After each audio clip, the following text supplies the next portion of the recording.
एक छोटे से गांव में राजू नाम का एक आदमी अपनी पत्नी रानी के साथ रहता था। राजू अपने गांव का मुखिया था और अक्सर लोग उससे मिलने आते थे। लोग अपनी समस्याएं लेकर आते और राजू के पास उन सब का हल होता। वह मुश्किल हालात से निकलने में माहिर था। रानी अपनी ओर से मेहमानों के लिए स्वादिष्ट भोजन बनाती और उनकी देखभाल करती। गांव का एक आदमी सोमू अक्सर उनके घर आता। वह मोटा, पतली मूंछों वाला, चालाक और सरल स्वभाव का आदमी था। उसे रानी के हाथ के बने खाने का बहुत शौक था। गांव के बाकी लोग उसे मोटू कहते थे। लोग कहते थे कि सोमू ने दंपति से दोस्ती सिर्फ इसलिए की थी ताकि वह उनके घर खाना खा सके। राजू और रानी उनके अंतहीन खाने की क्षमता देखकर हैरान थे। मैंने अपनी जिंदगी में किसी को इतना खाते हुए नहीं देखा, राजू ने कहा। हाँ, अगर ऐसा ही चलता रहा तो वह हमारे घर का सारा राशन खत्म कर देगा। हमें कुछ करना होगा, रानी ने कहा। अगले दिन दंपति ने उसकी प्रतीक्षा की। राजू ने एक योजना बनाई और कहा, जब वह आए तो कह देना कि हम खा चुके हैं और घर में खाना नहीं है। इससे वह तुरंत चला जाएगा।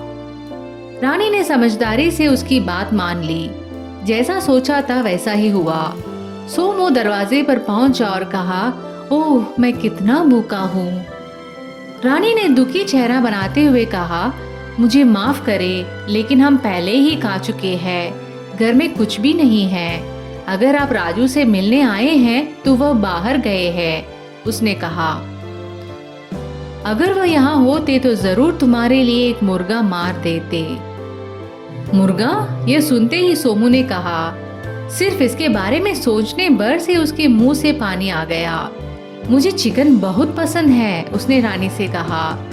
कोई बात नहीं, अगर राजू यहाँ नहीं है मैं खुद मुर्गा मार लूंगा, तुम उसे पका देना। नहीं, रानी के मुंह से जोरदार चीख निकली। सोमू चौंक गया। क्यों नहीं? उसने पूछा। रानी को समझ नहीं आया कि क्या जवाब दे। जल्दबाजी में अपनी इज्जत बचाने के लिए रानी ने बहाना बनाया। वो आप हमारे मेहमान हैं। मैं अपने मेहमान से काम कैसे करवा सकती हूँ? सोमू हंस पड़ा और बोला, अरे ऐसा कुछ नहीं है। मैं तुम दोनों से इतने समय से दोस्त हूँ। मुर्गा मारना मेरे लिए कोई बड़ी बात नहीं है। फिर सोमू ने रानी से कहा कि खाने के लिए सारे मसाले तैयार कर ले। इसके बाद वह मुर्गा मारने के लिए बाहर चला गया। 15 मिनट के अंदर वह वापस आ गया। रानी उसे देखकर सोचने लगी, मैंने इस आदमी को कभी लकड़ी तक उठाते हुए नहीं देखा और देखो, भूख ने इसे इतनी मेहनत करने पर मजबूर कर दिया। रानी खाना बनाने बैठ गई और खुद को कोसने लगी। मैं ये मुर्गा वाला बेवकूफी बहाना क्यों बनाया? राजू मुझ पर गुस्सा करेंगे। इतने में सुनो, मैं घर आ गया हूँ। राजू घर वापस आ गया। क्या उसने? राजू बड़े आत्मविश्वास के साथ घर में घुसा। उसे पूरा यकीन था कि सोमू अब तक जा चुका होगा, लेकिन यह देखकर उसे झटका लगा कि सोमू आराम से डाइनिंग रूम में बैठा इंतजार कर रहा है। तुम आ गए? मैं तुम्हारा इंतजार कर रहा था, सोमू ने कहा। मुझे माफ करना, मुझे जरूरी काम से बाहर जाना पड़ा। मुझे पता है, रानी ने मुझे सब बताया। कोई बात नहीं, तुम्हारी पत्नी मेरे लिए स्वादिष्ट खाना बना रही है। मुझे इंतजार नहीं हो रहा इसे खाने का। बिल्कुल, मैं उसे जल्दी करने के लिए कहूँगा, राजू ने कहा और रसोई की ओर चला गया। सोमू का मुंह चिकन की खुशबू से पानी पानी हो रहा था। राजू ने रानी को अंदर बुलाया और पूछा, क्या हुआ? मुझे लगा सब कंट्रोल में है। सब गड़बड़ हो गया। वह चिकन बनाने की जिद पर अड़ गया। मैंने उसे रोकने की बहुत कोशिश की, लेकिन ठीक है, अब जो हुआ सो हुआ। जैसा मैं कहता हूँ वैसा करो। जब चिकन तैयार हो जाए तो उसे केवल 2 टुकड़े देना और वह भी तांबे की कटोरी में। बाकी सारा चिकन मुझे माटी की थाली में परोस देना। रानी ने वैसा ही किया। खाने के दौरान राजू ने कहा, अगर तुम्हें कोई दिक्कत नहीं है तो मैं भी तुम्हारे साथ खाना खाऊं? मैंने पहले ही खा लिया था, लेकिन मुझे फिर भूख लग रही है। अरे बिल्कुल, इसे अपना ही घर समझो, सोमू ने कहा। राजू सोचने लगा, कितना मूर्ख और बेशर्म आदमी है। वे खाने ही वाले थे कि अचानक सोमू ने राजू का हाथ पकड़ लिया। गुस्से में उसने कहा, तुम मुझे क्या समझते हो? तुम इस गांव के मुखिया हो। मैं तुम्हें माटी की थाली में खाने नहीं दूंगा। यह कटोरी मुझे दो और वह थाली ले लो। राजू ने कहा, नहीं नहीं, मैं हमेशा माटी की थाली में खाता हूँ, चिंता मत करो।